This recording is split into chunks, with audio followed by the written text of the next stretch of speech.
Allez, salut à tous et bienvenue sur InfoCatch. Allez, on est parti donc pour une nouvelle vidéo réaction. Je suis en compagnie de la team habituelle. Nous avons Anthony qui est là. Salut Anthony, comment tu vas?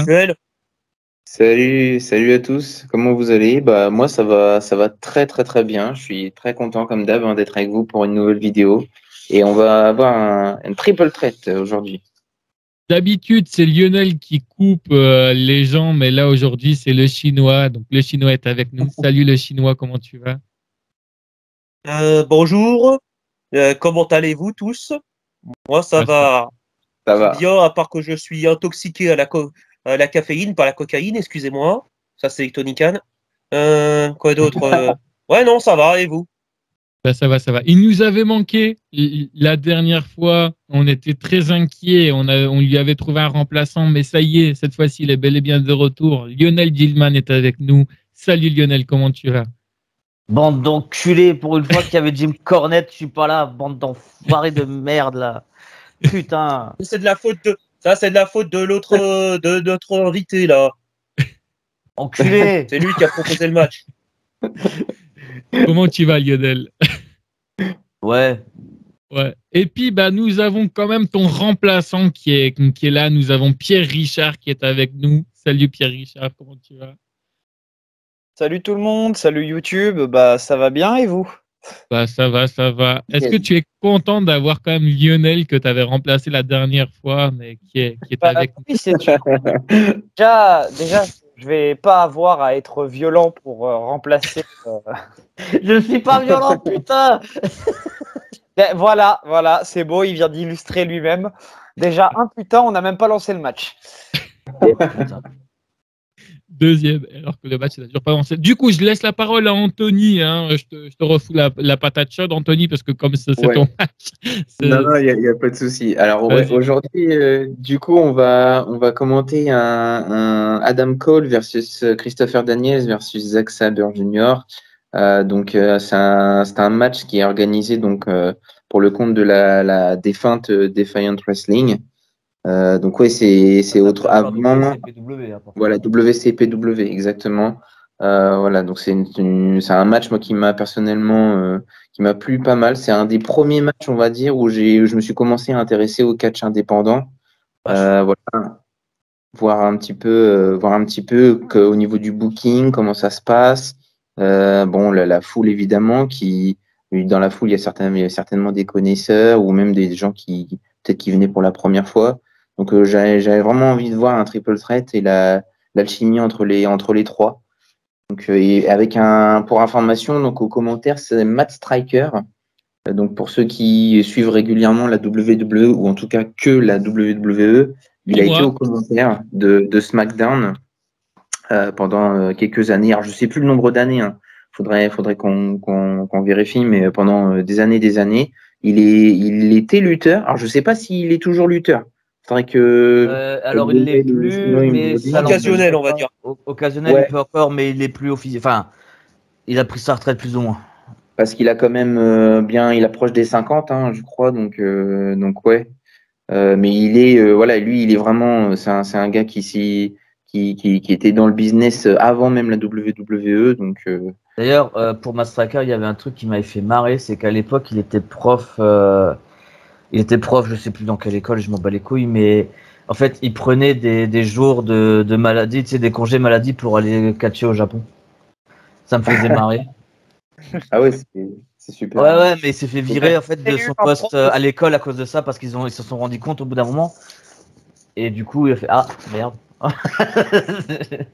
franchement, je pense pas que beaucoup de gens aient eu des profs aussi cool. Ah non, ça c'est sûr. Mais voilà. C'est juste la petite info. Je rappelle que Tristan Archer est prof des écoles aussi. Hein. Ah, mal aussi de souvenir, non? Ouais, du côté d'Amiens. Ah, mal aussi. Ouais, à mal aussi. Ouais. Et alors, du coup, ouais. Amal, c'est différent. Elle est plutôt instit, elle, je crois. Si je m'en souviens bien. C'est si différent que ça. C'est quoi la différence entre un professeur et un instituteur? C'est la même chose, une instit, une instit, ça a la même classe toute la journée. Un prof, ça a une classe, puis une autre, puis une autre, puis une autre, puis une autre. Ah, ok. Il y a une spécialité en fait dans un des cas, c'est ça? Enfin, dans un des cas, c'est une spécialité. Ouais, genre histoire, géo, maths ou quelque chose, et l'autre, c'est un peu du général, quoi. Ouais. Après, je sais pas, je connais pas trop leur vie. Je connais pas leur vie. Enfin, je connais plus Tristan que Amal, mais à chaque fois que je les ai vus, j'ai mis une petite distance en ce, on va dire. Pas parce que je les aimais pas, mais je suis comme ça, c'est tout. Oui, bah, tu mets des distances avec tout le monde, sauf avec moi. Putain, chier. Et, et du coup, pour finir la présentation, maintenant, donc, on a ces trois catcheurs. Alors, si je dis pas de bêtises, Christopher Daniels, ça, j'ignore où il est maintenant, mais il est connu par le grand public pour avoir fait quelques années à la TNA, qui a changé de nom il y a quelques années, qui est devenu Impact et qui est rebasculé en TNA. TNA maintenant, ouais. Voilà, rebasculé, rebadgé, voilà, avec leur studio. J'y comprends rien d'ailleurs à ça. Un coup c'est Impact, un coup c'est TNA. Non, mais ça dépend en fait des patrons, tu sais, à chaque fois ça change. Ouais. Tu sais, ça a commencé, c'était la NWA TNA, tu sais, où Jeff Jarrett avec son père, il avait fait un accord avec la NWA pour créer la TNA. Ils n'avaient pas de show télé, ils avaient que des pay-per-view en toutes les 2 semaines, je crois qu'ils avaient des pay-per-view en fait, à la base. Et après, il y avait, enfin, je sais pas quand exactement, il y avait d'autres patrons. TNA Impact. Voilà. Et ensuite, on dira ce qu'il est devenu aujourd'hui dans l'épilogue, mais en tout cas, on parle surtout de son séjour à l'Impact, mais en fait, de base, Christopher Daniels, à l'instar de AJ Styles, dont on va sûrement parler dans cette série de vidéos, il vient de base de la Ring of Honor, où il s'est surtout entraîné de base au Porto Rico aussi. Et il a même pas eu, et avant même d'intégrer la Ring of Honor, d'après Wikipédia, parce que Christopher Daniels, je le connais pas si bien que ça, il a aussi intégré la WCW assez brièvement, où il a eu un petit temple avec un certain Tonton Scott. Ouais, mais de souvenir, il a commencé en 98 en plus, Christopher Daniels, ça fait très longtemps qu'il est Non, 93. 93. 93. Pour la petite précision, Christopher Daniels, c'est la TNA qui était notamment très connue pour son équipe avec Frankie Kazarian, si je dis pas de bêtises. Ouais. Où ils ont eu bad influence. Bad influence, j'aimais bien la musique qu'ils avaient en plus. Ils ont eu plusieurs fois les titres par équipe d'ailleurs. Ouais, et des grosses rivalités contre les Motor City Machine Guns, contre Beer Money. Ouais. Cette époque de TNA Impact qui était incroyable pour ceux qui suivaient. Ouais, c'était bien. Je regardais pas. Il y avait les DVD dans les Planet Catch. Ah oui, mais Planet Catch, moi, j'avais pas, moi, à cette époque-là, malheureusement. Ouais. Il aura malheureusement jamais été champion ni de la ROH, ni de la TNA. Alors qu'il le méritait. Honor, si, à la Ring of Honor. Non, ça c'est dans l'épilogue. Il l'a eu. Ah, après, oui, à ce moment-là. Ouais, épilogue, Lionel, spoiler. Oh, mais tu fais chier toi aussi, tu racontes l'histoire d'un mec, il faut se retenir, putain, t'es chiant aussi. Du coup, pense à tes reviews à la EW, retiens-toi un peu. Oh putain, je vais tellement t'en Du coup, vous êtes prêts pour le match? On n'a pas encore introduit Adam Cole ni il y a Adam Cole. Yes, alors Adam Cole, du coup, maintenant, il est avant d'être à la EW, il est passé par la NXT. Personnellement, je trouve que sa gimmick, le fait que les fans répètent le chant Baby, ça c'est la Ring of Honor, mec. Hein. Ouais, mais ça, en fait, c'est à la Ring of Honor, mais là, normalement, dans certains shows indépendants, en fait, c'est une gimmick, quoi, qui se répète. Du coup, ouais. Alors, que dire d'Adam Cole? Bon, déjà, comment dire, il était reconnu comme étant un petit génie de l'indépendant. Non, même si soyons honnêtes, on va dire qu'il a été pas mal aidé.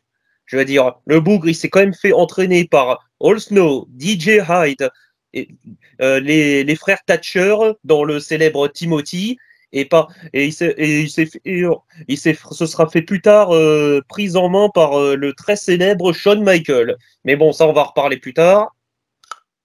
Et Zack Sabre, du coup, pour pour introduire ce catcheur-là. Alors, il y a déjà eu un match à la Pro Wrestling Guerrilla avec Adam Cole, donc Zack Sabre Jr., qui du coup est passé, a fait plusieurs shows en Europe, hein, si je me trompe pas. C'est un British, hein, si je dis pas de bêtises. Ouais, en tout cas, son style de catch est clairement britannique dans le sens catch as catch can, comme on dit. Ah oui, catch as I can, ouais. C'est plus ou moins ce qu'il fait. Hein. Il attrape ce qu'il peut attraper et vraiment, je trouve que c'est un catcheur qui va vraiment à l'instinct, je trouve. Et c'est, ouais, je veux te défier. Allez, organisons un match, quoi. D'ailleurs, blague à part, lui, contrairement au dernier match auquel Dylan, Lionel et moi on a examiné, lui, il a bien une tête de vegan pour le coup. Dédicace à tous les vegans qui nous écoutent. Les anti-véganes, Ouais. bon, vous avez rien Pas entendu. anti-vegan, c'est juste que je suis encore choqué qu'un mec comme Gunther Walter soit vegan, vu la carrure qu'il avait. Ah oui, il l'avait dit. Ah, il est vegan depuis qu'il est gros. Hein. Du coup, c'est bon pour vous? C'est bon pour moi. Ok, bon, on est parti dans 3, 2, 1, allez, go. Par contre, du coup, pour la structure, on en parle ou pas de son histoire? Bah vas-y, profitons-en, ouais.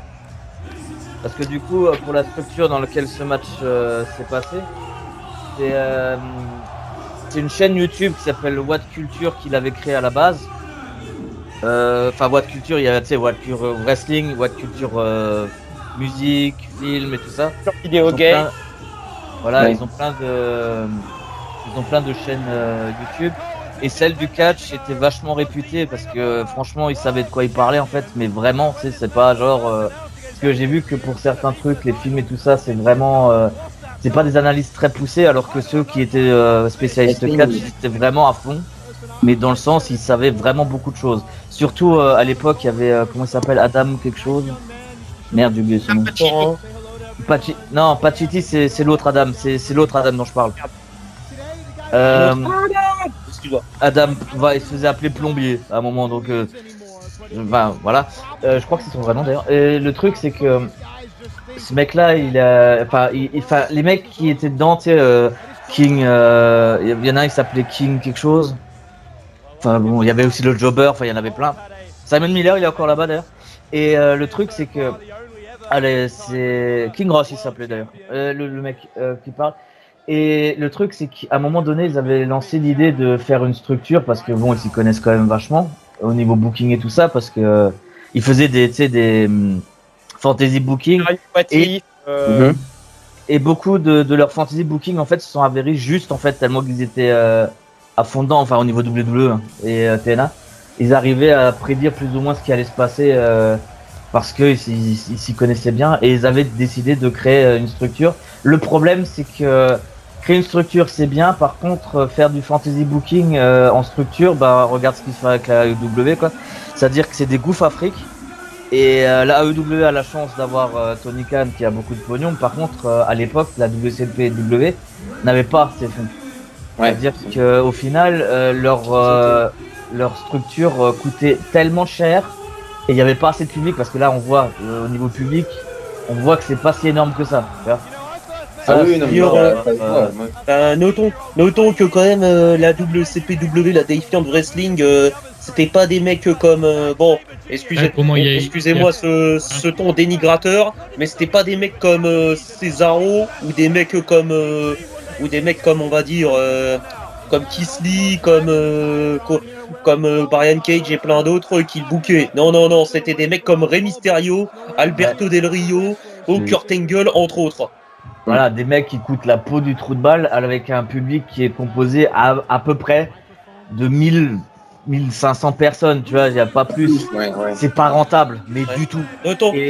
Si vous voulez une anecdote, apparemment, d'après témoin, Rey Mysterio, en France, il y a une structure qui s'appelle la LNC en Alsace, qui a essayé de le booker. il a demandé apparemment un salaire, un cachet de 25 000 euros plus, comment ça s'appelle, un logement 5 étoiles et on va dire, et première classe pour lui et sa famille. Ah ouais, d'accord, ouais, putain, en plus sa famille elle est pas petite. Hein. Mais ouais, non, mais comme dit la WCW, enfin cette structure qu'on est en train de regarder, excuse-moi, parce que voilà. En fait, ils avaient cet énorme problème de chaque show coûtait tellement cher que tu pouvais pas être rentable. C'est ce qu'il a coulé en fait au final. C'est-à-dire que ça a été racheté, ça a été changé en déviante, mais ça n'a pas duré très longtemps non plus après. Alors a priori là, je suis en train de voir du coup, a priori je m'en souvenais plus de la date, mais c'est 2019 que ça c'est la WCPW. Voilà. Ah bah tiens, c'est lui Adam Plombier, un des bookers justement. Mais ouais, non, après moi ce que... Ouais, vas-y. Non, vas-y, excuse-moi, j'allais dire une connerie en fait. Non, après moi ce que j'aime bien aussi dans cette ancienne promotion, c'est qu'il y a pas mal d'agents libres et par rapport à la WWE. Ouais. Non, j'avais un chat dans la gorge. Non, et du coup par rapport à la WWE, moi c'est l'avantage que je trouve, c'est-à-dire que ils sont pas dans ce souci d'exclusivité. Ils autorisent pas mal de certains catcheurs à partir dans d'autres promotions. Du circuit indépendant. Voilà. Ça, c'est plutôt intéressant. Comment en fait? C'est le circuit indépendant au global. Pour se permettre d'avoir un roster fermé, il faut être une grosse compagnie comme la WWE ou la EW. Alors la EW n'est pas si fermée que ça, mais ils peuvent s'ils veulent. Ils sont libres d'aller travailler chez leurs partenaires, genre New Japan Pro Wrestling, etc. Il y a vraiment, il y a en fait ce délire de roster fermé, ça date vraiment du jour des territoires où la WWE et la WCW s'affrontaient, dans le sens où ça a signé une star. Il y a beaucoup de champions quand même. Ouais, par contre, oui, non, mais c'est des champions dans d'autres structures. Hein. C'est là, les Ring of Honor champion d'ailleurs. Tiens, connard, chinois de merde, il a le titre en ce moment même. Donc va te faire foutre qu'il a jamais eu le titre. Donc, le truc, c'est que, tu sais, le roster fermé, en fait, moi, je trouve que c'est une bonne chose parce que, enfin, qu'est-ce qu'il y a? Pourquoi vous rigolez? C'est lui qui rigole. Ouais, non, mais je veux dire, en fait, le truc, c'est que le roster fermé, moi, je suis à fond pour parce que le truc, c'est que si les mecs, ils peuvent se balader absolument partout, qu'est-ce qui les rend uniques à ta structure, en fait? Enfin, qu'est-ce qui rend unique ta structure si c'est les mêmes mecs d'habitude? Regarde en France le bordel qu'on a. Les mecs de la PC, ils sont absolument partout.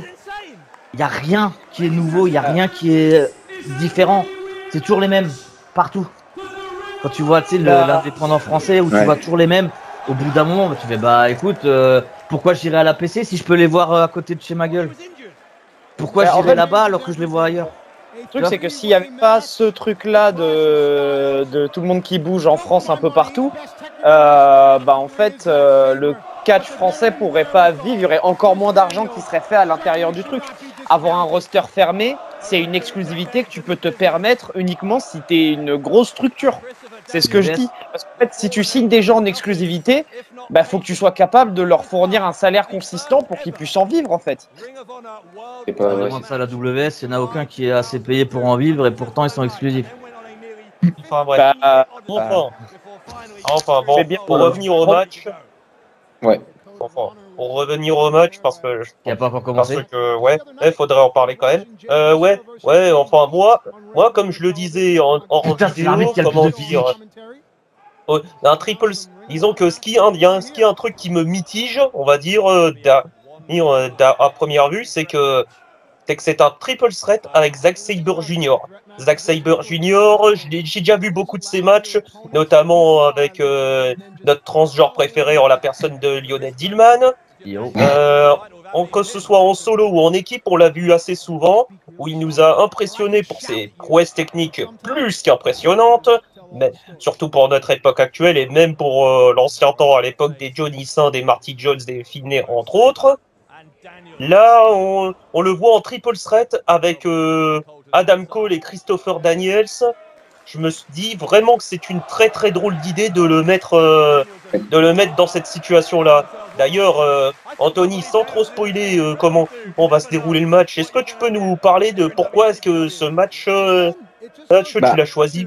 Alors moi je l'ai choisi parce que déjà moi je voulais voir la combinaison entre justement en fait je te rejoins là-dessus sur le triple threat parce que c'est la première fois moi que je les avais vus en triple threat et j'en avais plus ou moins entendu parler de ces trois catcheurs là mais je voulais ça m'avait un peu éveillé l'esprit de curiosité. Je dis mince, je vais aller voir ce match-là pour le côté triple threat puis Zack Sabre Jr. que je connaissais pas. Et grâce à ce match-là, je le connais un peu. Enfin, je sais, voilà à peu près ce qu'il peut apporter. Parce que c'est et puis moi après pour le côté Defiant Wrestling quoi, je voulais un peu mettre l'accent sur ces compagnies indépendantes quoi. Donc c'est pour toutes ces raisons-là au final. Okay. C'est une bonne raison. Malheureusement, l'éditeur de cette compagnie. Sois fier de toi. Ouais. Au passage, je tiens à signaler que, bon, plus trop aujourd'hui, on va en parler et à l'épilogue, mais j'étais un grand fan de Christopher Daniels. Voilà. En même temps, vu comment il est vieux maintenant, c'est normal que tu. Moins. T'as l'impression qu'il a une jambe de bois aujourd'hui. Qu'une. Et un œil de verre. En même temps, ouais, comme dit, il a commencé il y a. Putain, là, c'est vieux. Voilà. Il a commencé en 93, soit avant la naissance de la plupart d'entre nous. Je t'emmerde.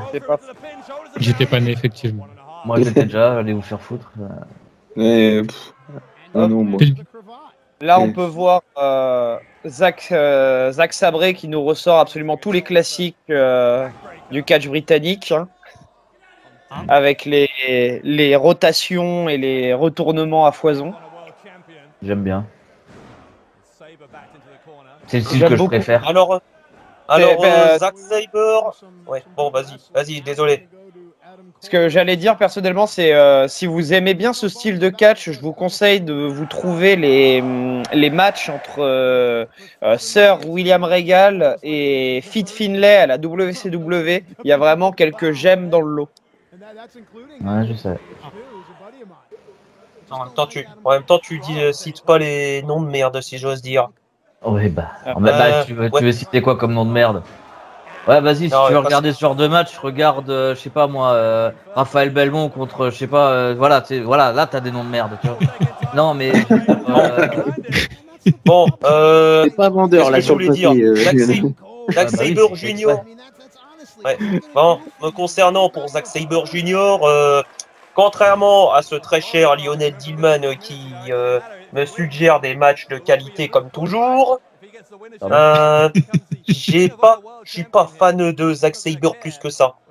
Je trouve que le gars il est très très bon techniquement et encore il est très bon techniquement, mais dans le style technique, j'apprécie pas énormément. En fait, moi là rien que là il y a déjà un exemple d'un problème avec Zack Sabre. Regarde sa vente, il s'en bat les couilles. Tu sais, je veux dire, c'est ça moi mon problème avec lui, c'est qu'il est très bon. Par contre, il a pas les expressions du visage et tout ça. En fait, il s'en bat les couilles. En fait, t'as l'impression. Pas les mains, non?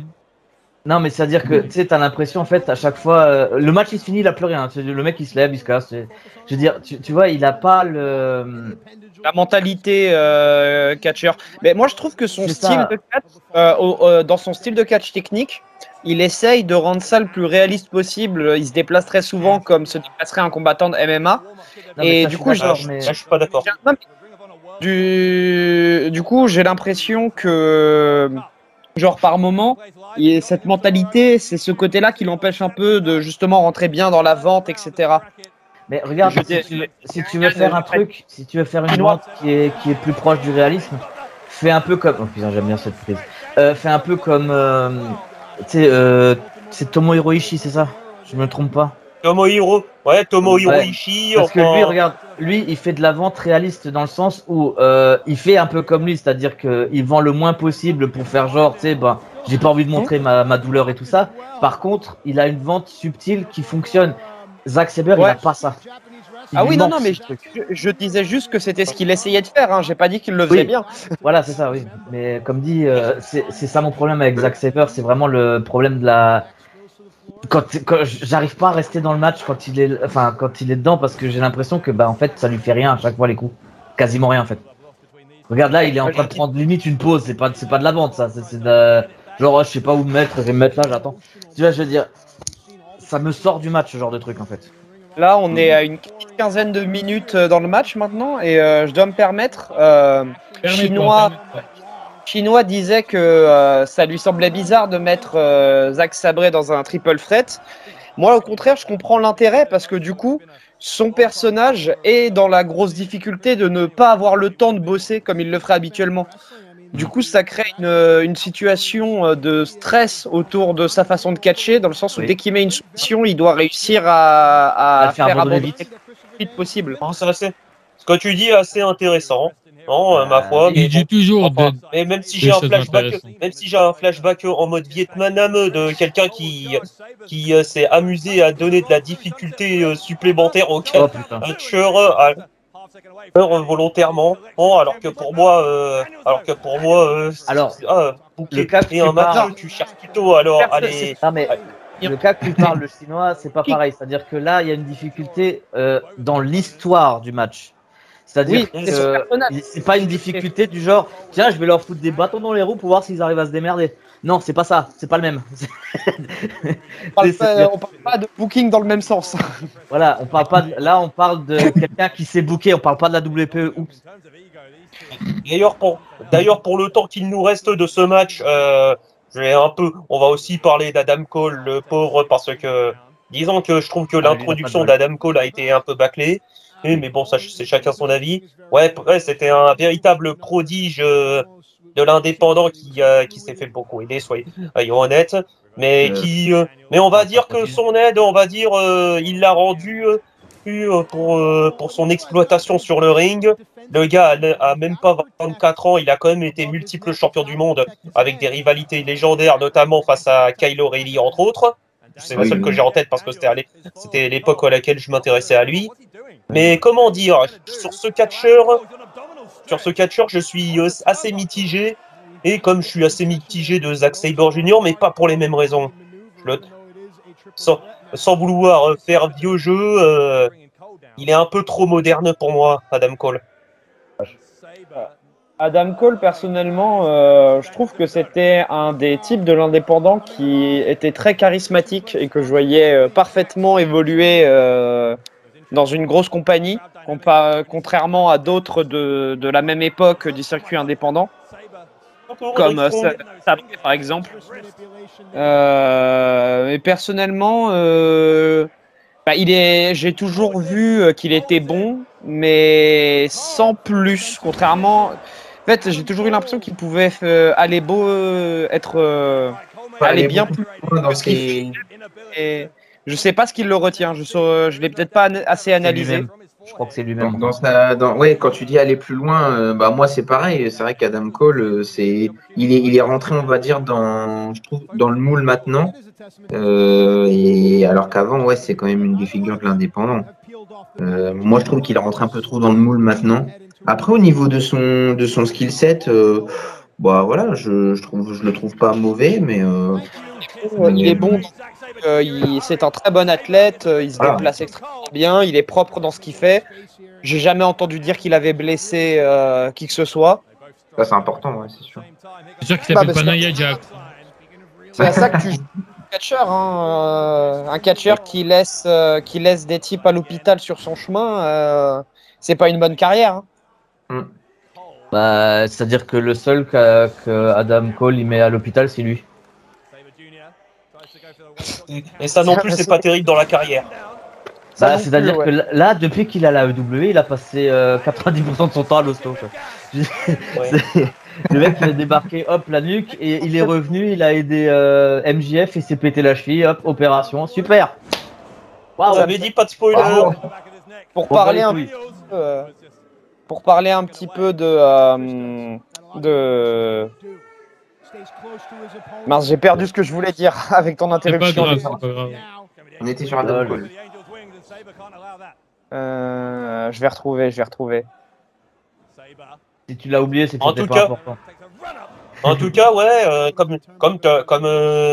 comme Pierre Richard l'a signalé, ouais, le storytelling du match par rapport à la difficulté imposée, enfin psychologique imposée à Zack Sabre est franchement intéressant. Ah bah voilà, t'as enfin réfléchi. Cool. Non, j'ai réfléchi, ça m'arrive des fois déjà. Heureusement, quand même. Ah, j'ai retrouvé ce que je voulais dire. Je voulais parler très vite fait de l'actualité avec Logan Paul et son match contre Rey Mysterio, où plein de gens ont commencé à dire waouh, Logan Paul a sauvé Rey Mysterio sur son moonsault. Et j'ai D'ailleurs, il l'a dit trouvé lui-même aussi.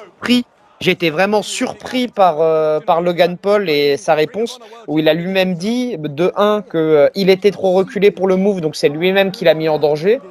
Et de 2, que ça faisait partie du boulot en fait de s'assurer Bah, que ouais.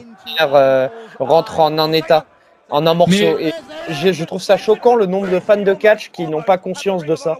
Mais de toute façon, et moi le premier, et Lionel peut le confirmer, on a beau critiquer comme on veut Logan Paul et tout, mais à chaque fois qu'il monte dans un ring ou autre, que ce soit face à Roman Reigns ou autre, Ouais. il sort quand même des performances extraordinaires. Franchement, moi-même j'ai été surpris à l'époque quand ça. En même temps, je vais vous mettre le connard du groupe.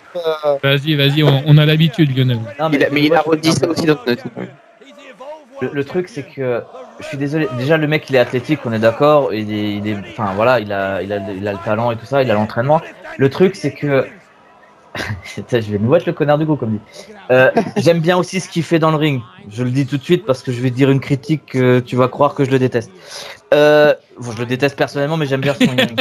Le truc, c'est que le truc, c'est que c'est beaucoup plus facile de faire un match tous les 2 mois que Oui. de faire un match toutes les semaines. Mais Oui. toutes les semaines dans un match, tu verras son vrai talent.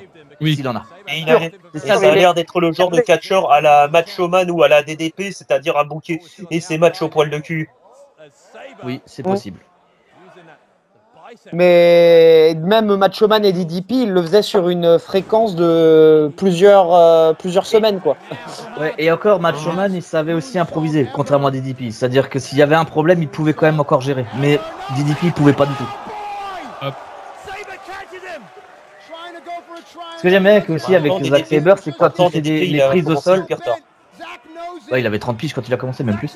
Le truc, c'est que 33, voilà, bah tu vois, c'est plus que 30. Le truc, c'est que Zack Sabre, ce que j'aime bien aussi avec lui, c'est que les prises, à part quand c'est fait exprès, que c'est une prise de repos total, tu vois, je veux dire, où il fera aucune douleur, ils sont souvent legit. C'est-à-dire qu'avant, il avait pris une clé de cheville. S'il avait appuyé, il aurait pu péter le genou ou la cheville de son adversaire, tu vois. C'est-à-dire que. Et c'est un vrai combattant au niveau de des trucs, quoi. C'est des trucs qui légitimement peuvent faire mal s'ils sont portés. Voilà. Et là, il a un contrôle total de ses prises en fait. C'est ça qui est bien avec lui, c'est que il y en a pas un qui regarde le match et dit oh regarde comment c'est fake ce mouvement et tout ça. Tu peux pas le dire de lui parce que tu le fais à qui que ce soit, le mec il va hurler sa mère si tu l'appuies vraiment. Par exemple, moi par exemple, je l'avais montré, d'ailleurs je l'avais montré là sur C8, on voit une prise justement à un moment où je le montre parce qu'il l'avait fait Zack Sabre dans ce match. C'est au niveau de la clé, au niveau de la cheville, je l'avais montré sur C8 avec ça s'appelle Johan, c'est ça? Je sais plus. Ouais, avec Johan en fait, c'est que quand on était au sol, je lui ai juste montré, je lui ai dit tu vois là t'as pas mal, mais si j'appuie un peu, et c'était genre 3 mm, même pas. Il a tout de suite fait arrête, tu vois, je veux dire oui bah c'était ça en fait. C'est qu'avec la main blanche. Hein. Oui, c'est comme la main blanche, oui, si tu veux faire mal, tu peux faire mal, c'est que il a une sacrée maîtrise parce que les prises qu'il fait lui, faut une maîtrise pour pas faire mal. Parce que moi je sais que j'aurais fait la même prise dans le même élan que lui, je lui aurais pété la cheville sans le faire exprès. Parce que dans le réflexe, tu vois, je sais les réflexes de lutte, même moi quand vous m'avez fait une soumission, moi j'ai gueulé tellement que ça m'avait. Ah mais toi t'as aucune souplesse mec, t'es un poteau toi.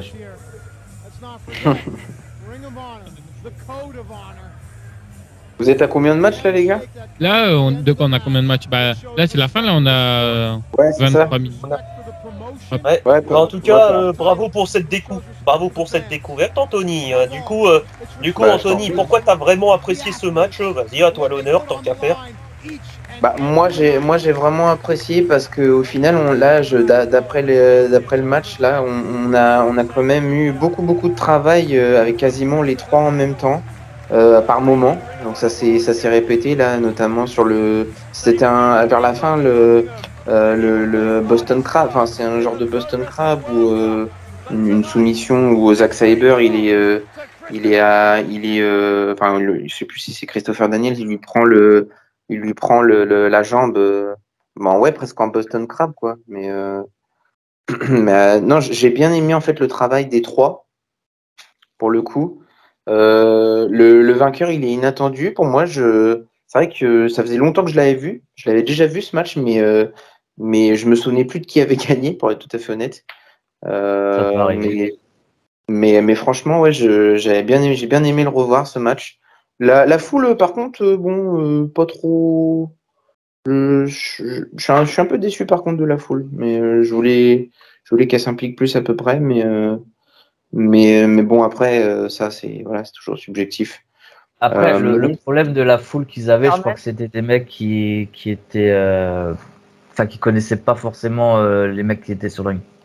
ouais, Surtout, hein. ouais. Même aussi, un des petits problèmes de cette structure, c'est qu'en fait, ils bookent tellement de gros matchs que, bah, si ça se trouve, le public était juste mort, quoi. Ah, peut-être, oui. Ouais, peut-être, ouais, parce que ouais, il suffit qu'il y ait beaucoup de matchs à haute intensité avant. Suffit que tu aies eu un match avec Will Ospreay avant, un match avec. J'ai vu qu'il y avait aussi Drew McIntyre qui a été dedans. Voilà, tu vois, suffit qu'il y ait suffisamment de gros matchs avant. Le public n'a plus de voix, tout simplement. Et puis, comme dit, ils avaient aussi un style de booking qui était du genre, on fait des WrestleMania matchs, mais tout le long. Tu sais, je veux dire, ils avaient ce problème qu'a eu en France un certain Sturi avec le N-Catch, c'est-à-dire que les shows étaient beaucoup trop chargés et du coup, tu flinguais ton truc et en plus, ça coûtait la peau du cul et du coup, bah, tout comme N-Catch, Defiant n'existe plus. Vas-y, bah, Sturi, je sais pas pourquoi. Vas-y, Lionel. Donne ton avis. Non, mais moi, en fait, comme dit, le match, moi, je l'ai bien aimé, en tout cas.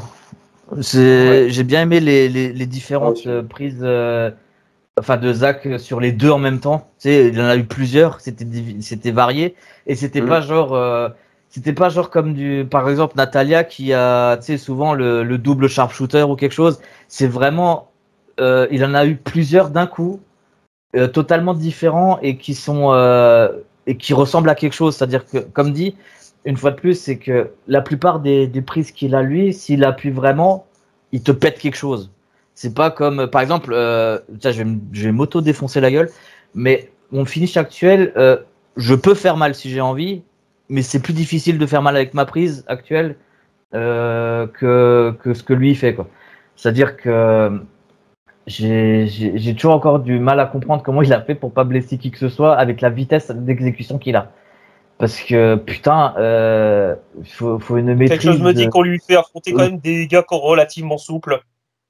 Mais ça, je suis d'accord, mais il faut quand même si t'es souple, je peux t'assurer qu'une clé au niveau de la cheville, tu la flingues rapidement. Oui, je sais, moi ma cheville gauche, vous la flinguez à une vitesse. Ouais, mais comme dit, tu vois, il faut quand même une sacrée maîtrise, même si en backstage il fait voilà, est-ce que je vais tester un truc sur toi pour voir jusqu'où je peux aller, tu vois. Même s'il fait ça, dans le feu de l'action, je suis désolé, tu peux le louper. C'est-à-dire que moi, bien sûr. Avec l'adrénaline, etc. Ouais, voilà, c'est ça. Tu te rappelles le chinois du coup, je vais pas t'appeler autrement. Tu te rappelles le chinois quand j'étais contre toi, je t'ai écrasé quand je t'ai pris dans le dos, tu sais, pour faire un début de German. Je t'ai écrasé comme j'étais en mode legit en fait. C'est-à-dire tu pouvais plus bouger, même pas à peine respirer, parce que dans le feu de l'action, bah, j'étais en mode grappling, j'étais plus en mode catch. Tu vois ce que je veux dire? Plutôt lutte que bras grappling, mais ouais, je comprends ce que tu veux dire. Ouais. Voilà, ce que tu vois, tu comprends ce que je veux dire, mais j'ai fait les deux, c'est pour ça, voilà. Mais le truc, c'est que j'étais en mode réflexe plus qu'en mode réflexion, tu vois. Et les réflexes, malheureusement, c'est des trucs, tu bougeras pas si je veux pas que tu bouges, tu vois. C'est ça mon problème. Et lui, il a cette maîtrise que je n'ai pas, que j'aurai jamais après, mais parce que j'en ai rien à foutre. Voilà, donc comme dit, c'est ça que j'aime bien chez Zach, c'est ça, c'est sa maîtrise, c'est la maîtrise quasi totale de son art précis à lui, tu vois. Bon, malheureusement, il lui manque beaucoup d'expression faciale et de vente. Hein? Vas-y, Richard. J'ai dit Lionel, je monte tellement jamais sur un ring avec toi après ce que tu viens de dire. Ah non, je te le déconseille, mais vraiment, je déconseille à beaucoup de monde de venir contre moi. Surtout les fragiles qui. Oh, il m'a fait mal. Parce que moi, je fais mal. Malheureusement, je suis assez stiff. Vas-y, Pierre Richard, ton point de vue. Alors, du coup, que dire qui n'a pas déjà été dit. Déjà, je vais parler un petit peu de Christopher Daniels et de ce qu'il nous a offert dans ce match, parce que. Oui, c'est vrai que lui, on n'a pas beaucoup parlé de lui. Ouais. Alors qu'il l'a quand même gagné.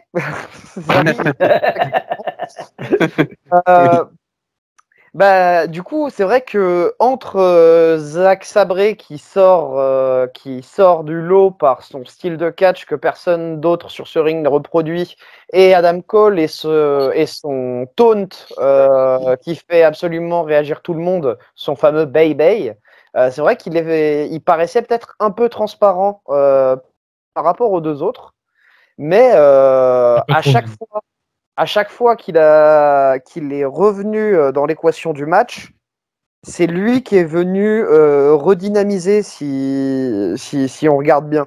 C'est au niveau du rythme, c'est lui qui a principalement géré le rythme de ce match. En tout cas, c'est comme ça que moi je l'ai ressenti en le regardant. Je ne sais pas quel est votre avis par rapport à ça. Le rythme du match, si tu veux parler juste au niveau du rythme, le rythme n'était pas. Enfin, c'était Lionel ou toi le Chinois qui me disait que sur ces triple threats en général, la durée était assez rapide. C'est le Chinois. Non, Ouais. pas rapide, mais c'est le rythme plutôt qui est très rapide.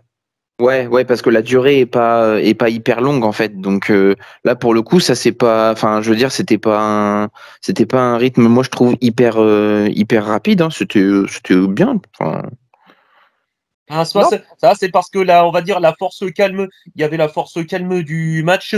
En général, le grand classique de ce genre de triple threat, c'est le bon, la brute et le truand.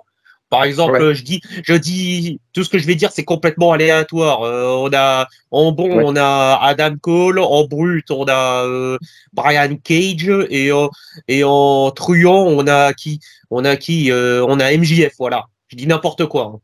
Ouais.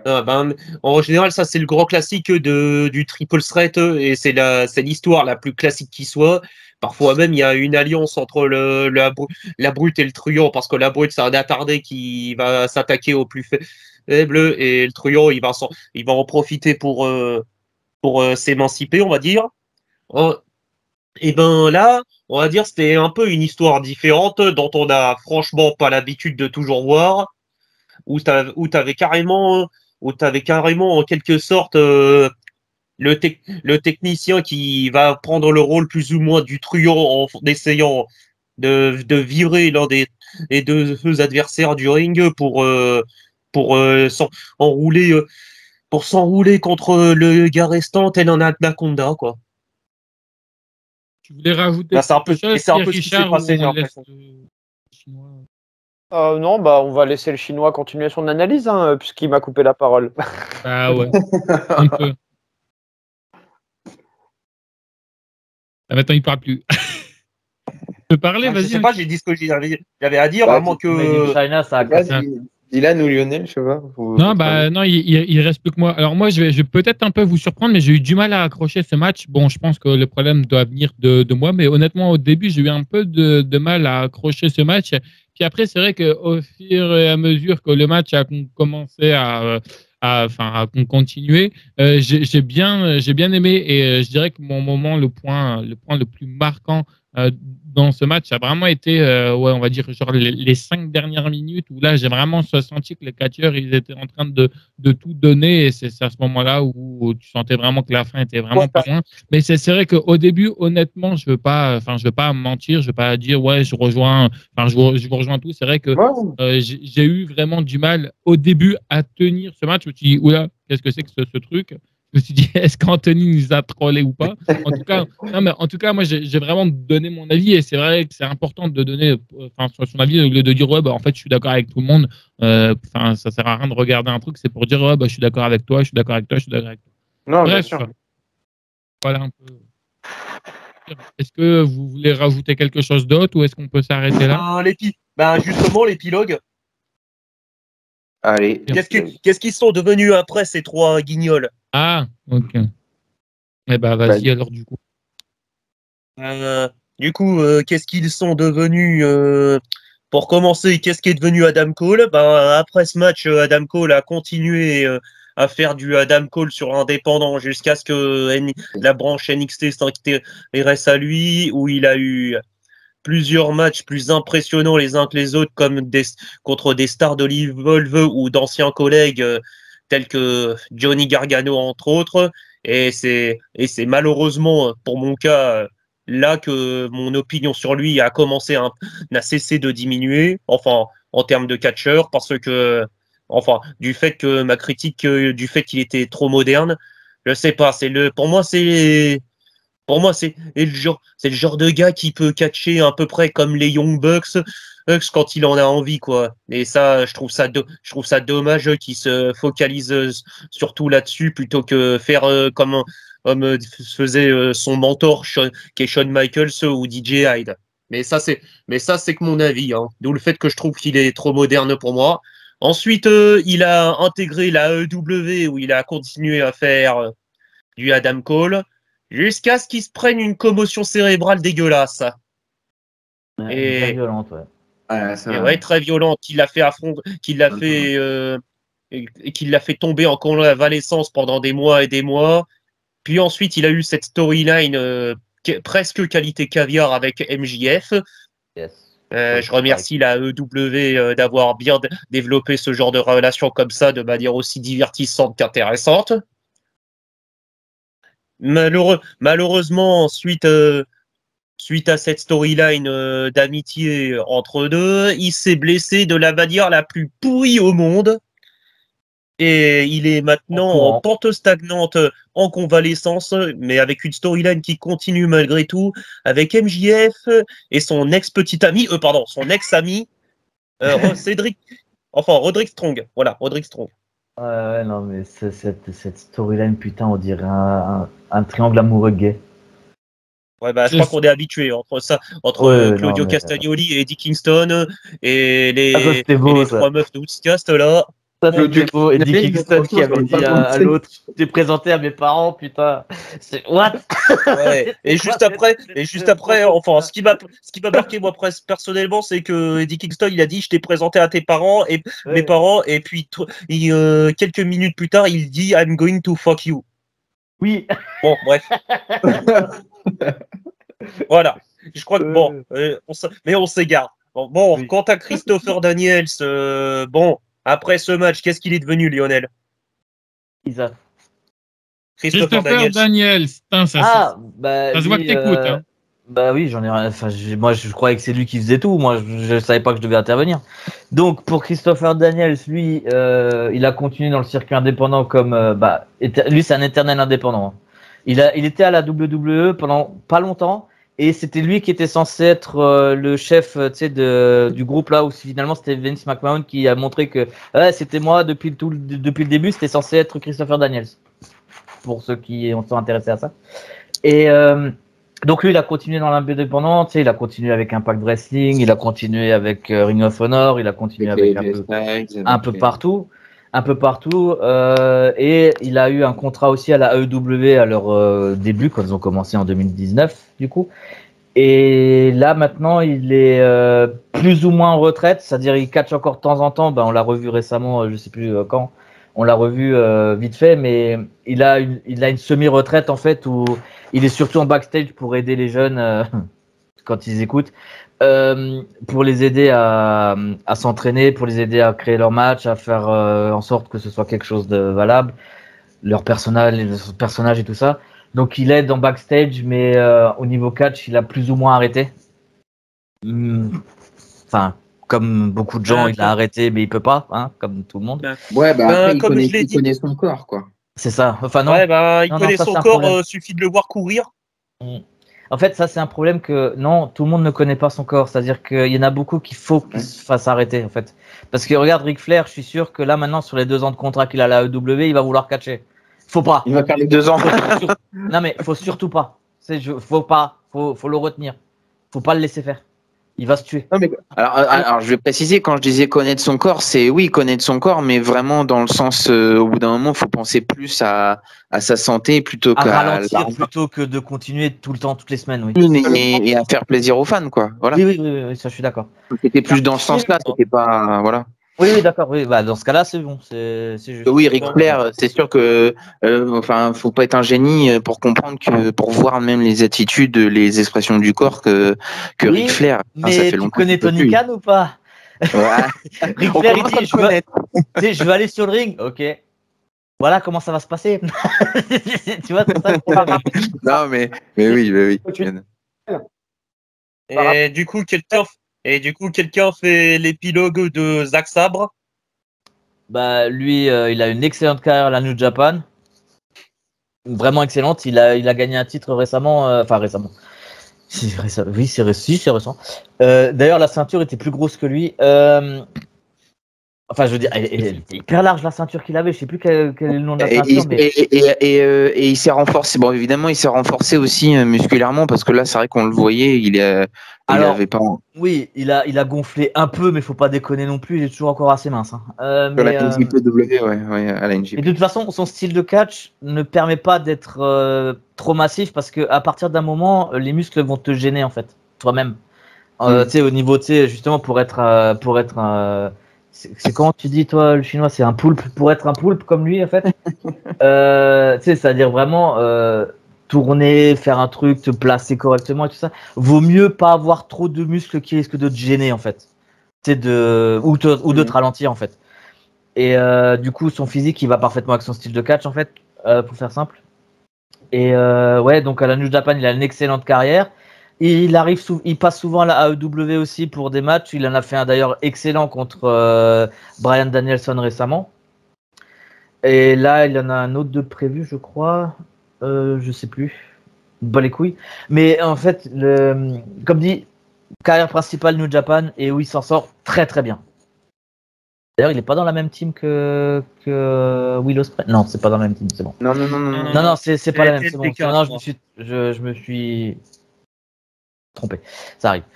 Donc voilà. Donc bonne carrière en New Japan. Il est toujours très actif. Au niveau blessure, lui, il a de la chance. Il en a pas eu tant que ça. Ou c'était des petits trucs. Donc voilà, c'est tant mieux pour lui.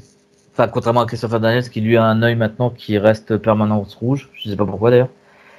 Il marche limite comme un unijambiste. C'est ça, et puis pour Adam Cole, on a expliqué que malheureusement, depuis la AEW, il passe plus son temps à l'hôpital que sur le ring. On le voit plus. Où il se fait harceler par son ex. Ouais, Roderick Strong. Oui. C'est horrible. C'est gay. Mais à chaque fois que Roderick Strong il débarque, j'arrête d'écouter parce que. Je pense qu'on peut s'arrêter là. Ouais. Je pense qu'on peut s'arrêter là. Merci à tous, en tout cas, d'avoir participé. Merci encore à toi, Anthony, de nous avoir fait découvrir ce match. Peut-être que parmi les gens qui nous regardent, peut-être qu'il y en a qui connaissaient ce match ou pas du tout. Moi, en tout cas, cette structure, je n'en avais jamais entendu parler. Et apparemment, d'après ce que j'ai entendu, elle n'existe plus. Et pourtant, il y a quand même d'assez gros noms qui sont passés. Oui, mais comme dit, c'est ça le problème, en fait. C'est que les gros noms, ils coûtent cher et ils n'ont pas le public pour rentabiliser, en fait.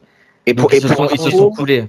Et pour info, ce qui serait bien, Ce qui serait bien pour info, alors si vous êtes un petit peu comme moi, voilà, toujours dans cet esprit de curiosité et d'aller voir un petit peu certains catcheurs avant voilà les grosses fédérations, leur style et le booking ou autre en général. Ouais, justement, il y a pas mal de free match en fait, il y a pas mal de faut fouiller un peu, mais il y a pas mal de matchs disponibles. C'est un truc que je fais tout le temps moi personnellement, c'est que dès qu'il y a un nouveau que je vois apparaître, quelle que soit la structure, sauf AEW parce que j'ai abandonné l'idée de me dire qu'ils sont bons avant. Le truc c'est que je regarde toujours le nom du mec, bon même si c'est pas le nom actuel, mais sur Wikipédia ils ont tout de suite le nom d'avant. Au niveau du catcher, et je cherche un peu sur YouTube ou YouTube. Ouais, parce que Dailymotion, c'est pas une bonne idée. Je regarde sur YouTube, voir s'il n'y a pas 2 ou 3 matchs qui sont disponibles pour voir ce qui valait avant la WWE ou autre. Et en général, je suis pas déçu pour la plupart. Mais j'ai été beaucoup déçu avec la AEW, donc j'ai arrêté de le faire à la AEW dès que je vois un nouveau. Parce que j'ai pas envie de voir de la merde en fait. Surtout les matchs avec des catcheurs locaux. Bref, ça c'est. Non mais voilà, mais c'est autre chose. Ok, du coup, merci à tout le monde d'avoir regardé. Puis comme d'habitude, n'hésitez pas à réagir dans l'espace commentaire, même si c'est vrai que vous ne le faites jamais. Merci aux Chinois, merci à Pierre Richard, merci Lionel, et merci Anto. Salut, bye tout le monde. C'était dégueulasse. Salut. Merci. De rien.